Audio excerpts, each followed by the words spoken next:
Good evening, parents of the West Shore School District and Cumberland County. Welcome to the boiling point. So, today we're going to speak about a phrase that we have been hearing a lot in the school board meetings, used by certain school board members, particularly Abigail Cherney, and sometimes you hear Stokes, who's not a school board member. He's just a superintendent, but he believes he's part of the school board. But anyway, then we also hear, Adam Trone say it can big and guys fight, and that is trust the experts. Now, a parent sent me a little clip today that I kind of got a chuckle about. Okay. And we have Adam Trone doing what Adam Trone does gaslight, right?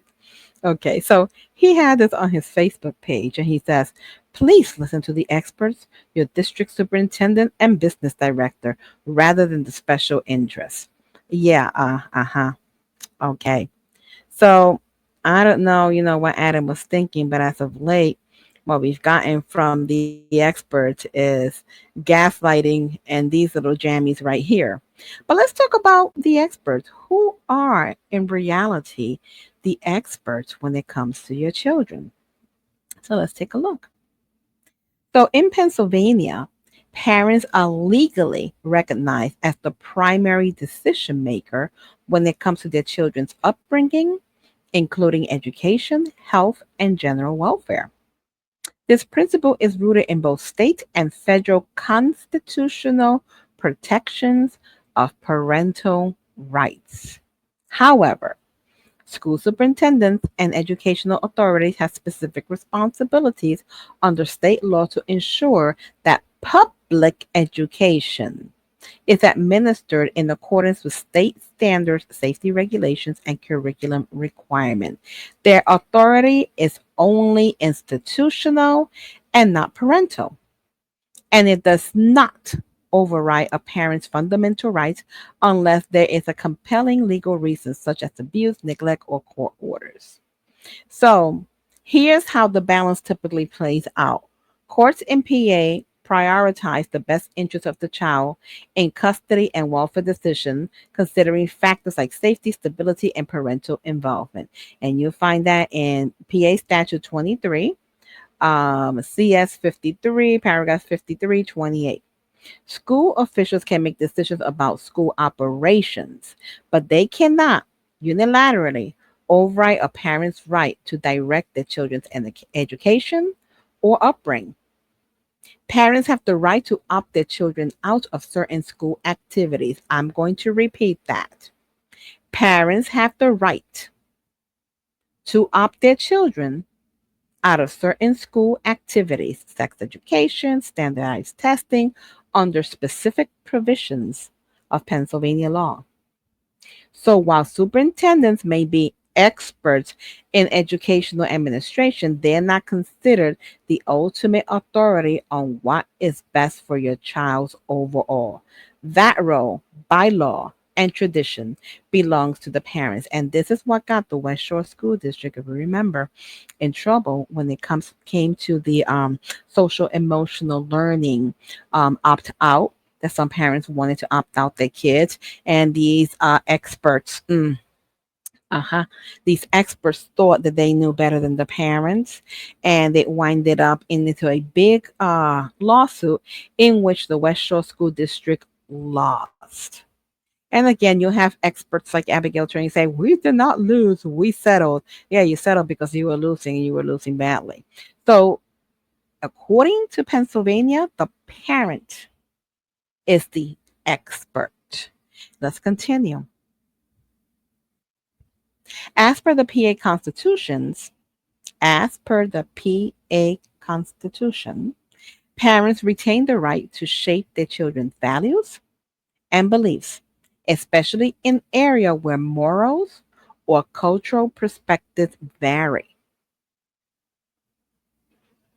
Parents have a fundamental right to direct the upbringing and education of their children. School districts violate that right by leaving parents out of key decisions about their own children. In PA, parents have constitutional rights to opt out their children, and that right there is a current battle in the West Shore School District. that this superintendent that we have, the taco eating, fire breathing dragon. Yeah, okay. So this superintendent that we have wants to make everything opt in. And that is a violation of the parents' constitutional rights in Pennsylvania. In Pennsylvania, parents have the constitutional rights to opt out their children. And we should not have to be battling this in the school board meetings when this is something guaranteed to us by the Constitution. Districts normalizing curriculum on gender ideology leads to confusion and hurts children. So, this is another thing that we have been recently battling in the Supreme Court. Okay, or this gender ideology, and the Supreme Court came with a decision that parents can opt out. But you know what? Did we have to go through all that hoopla, all that legality? No. Here in Pennsylvania, it's your constitutional rights.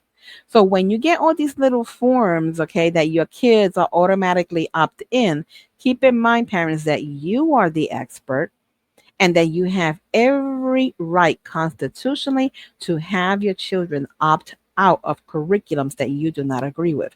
So this whole, baloney here of Adam Trone, please listen to the expert, your district superintendent and business right director, rather than the special interest. It's just that.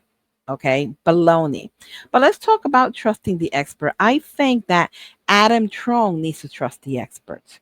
And because of that, we're going to give him some expert advice. Okay, so brace yourself, Effie. Under Title 18, Section 4701 of the Pennsylvania Consolidated Statutes, a person that commits bribery is committing a felony of the third degree if they offer, give, or agree to give any benefit in exchange for a public servant's decision, vote, or action. Ooh, let's read that again. Offer, give, or agree to give any benefit in exchange for a public servant's decision, vote, or action. Accept or agree to accept such benefit for influencing their official duties. Seek or offer benefits for violating a known legal duty as a public servant or party official. And just to be clear, it doesn't matter if the person being influenced isn't in office yet, has already left, or doesn't even have the power to act. Attempting to bribe them is still a crime. So, before you sit there and give your expert advice, Adam Trone, we believe that you should take our expert advice and memorize this section, Title 18, Section 4701, and understand that what you did a few months ago in trying to bribe another board member was a crime, third degree felony. Okay. So that being stated, like I stated before, Adam Trone is not suited to be a school board member. It's not suited to be sitting in that seat. Okay. And it's definitely not suited to be giving anybody expert advice when he needs it. So with that being stated, we hope that he trusts the experts on this matter. And with that, we're signing out. God bless.